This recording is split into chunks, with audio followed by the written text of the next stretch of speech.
I think you're going to find tonight's a very important and dramatic turnaround in the information that's now flowing. As you know, Tim Alberino wrote pretty much the script for our latest True Legends, The Unholy See, and lo and behold, within probably 1 week, Doug, of I'd say this, within 1 week, the world's largest pyramid in the world was found hidden inside a mountain in Mexico that they're claiming the early settlers built a church on top of a hill, not knowing that the Great Pyramid of Cholula lay beneath. Now, that's BS, okay?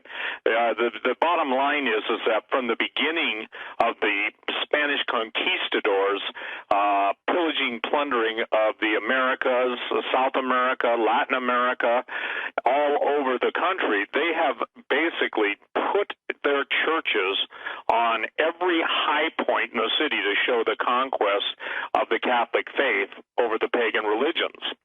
Now, when Tim and I first started talking about this, we basically encountered a lot of people poo-pooing us.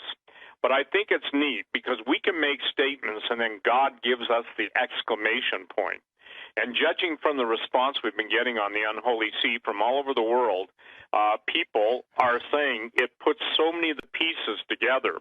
Now, I find it interesting that this didn't happen 2 years ago, 3 years ago, or 4 years ago, but by the grace of God, his love for his creation, he wants people to know the truth. And by the way, I think God's doing a great job of no longer allowing aberrations of specific denominations to obscure the Word of God. I say that in the context of there's nothing that's hidden that won't be revealed and made known. So we're going to talk tonight about some of the amazing things, but one of the most amazing things is, and I'm going to turn right over to you, Tim, that is happening in our world is all of the plausible and the former and formal denials of alien life, of planets that can host human life. Everything that's out there now is coming to the forefront, and I believe, and Tim will share in detail, that we're on the verge of, right now we may be just watching the beginnings of the announcement that the aliens are here and that they created us. They'll move it from the aliens are there to the aliens came here, and pretty much to fit in with their total unveiling. So we'd encourage everybody to absolutely watch the trailer and to understand tonight, we're not making stuff up. We spend a horrific amount of money to go all over the world and then to have the best production we can afford at the moment. And Doug, from what Tom Horn said and others have said, this is the best DVD of its kind that they've ever seen. I think you've echoed that. So this is not a handy cam, a mic on the camera, just cinema verite style. This is a production that basically weaves the central theme of history that the fallen angels gave to mankind.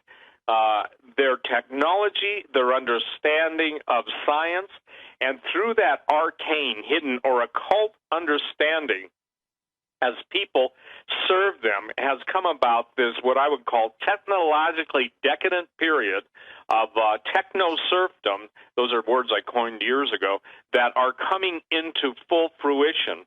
And so now we're seeing everything that's been hidden revealed, and the astonishing thing is that it litters the pages now of mainstream news sites, especially when it comes to the supernatural being on Drudge, the London Daily Mail. All over the world, people are experiencing strange anomalies. And somebody said, it's almost like the most evil hand opened Pandora's box, the one that was hidden in the regular box. So go ahead, Tim, and take it.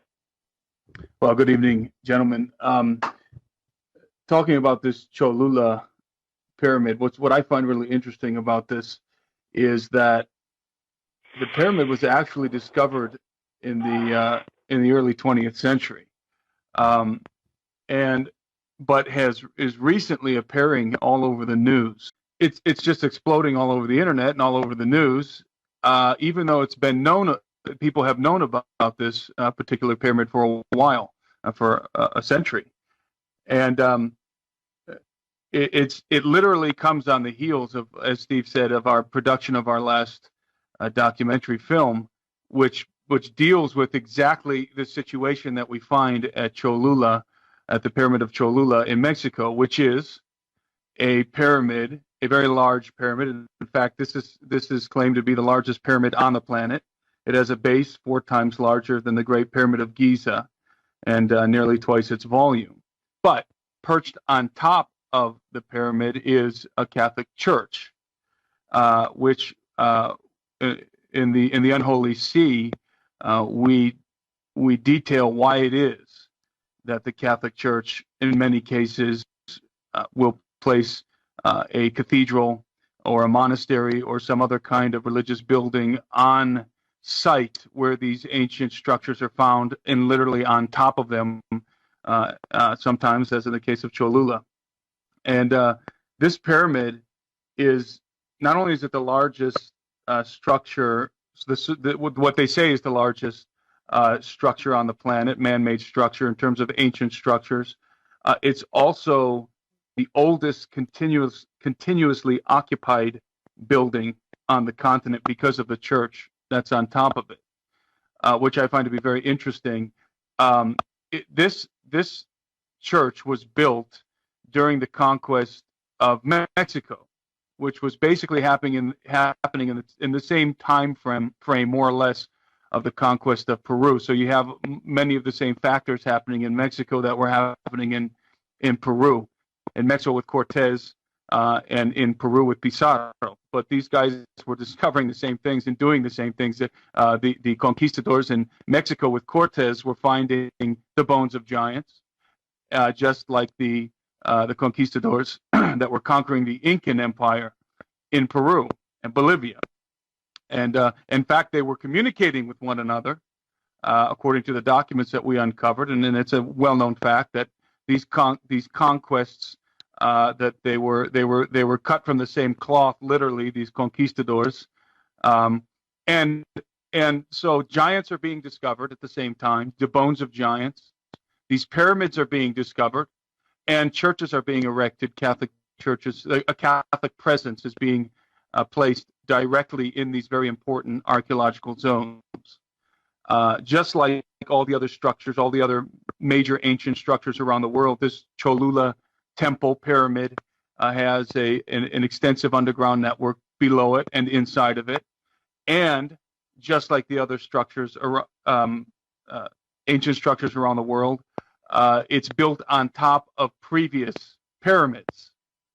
So it is extremely interesting to me that, as Steve said, we finish our film, the second episode in our documentary film series, The Unholy See, dealing with this subject matter, and then a month later, we've got a story running through the press of a pyramid that fits the bill of everything we talked about in our film.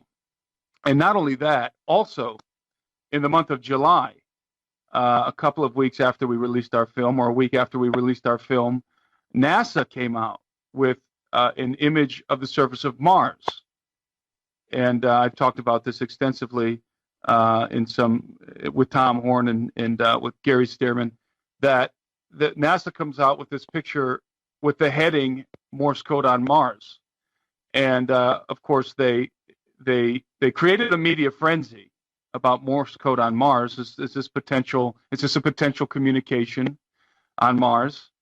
And then they proceeded to absolutely disqualify the idea that it could be a potential communication from Mars. But nevertheless, the heading Morse code on Mars gets plastered all over the world in the news, in both internet articles and on major news networks such as Fox News, CNN, MSNBC. They all carried the story.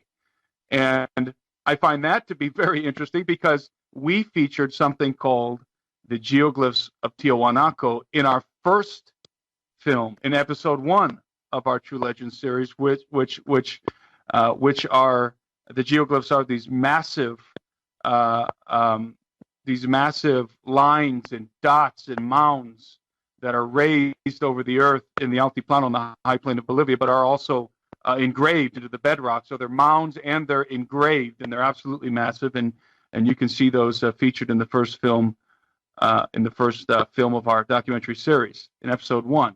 So it's almost like we're producing these films, we're covering these topics, and then suddenly we're being verified. Our research is being verified in real time in the news right after we complete these documentaries. So there's definitely something happening.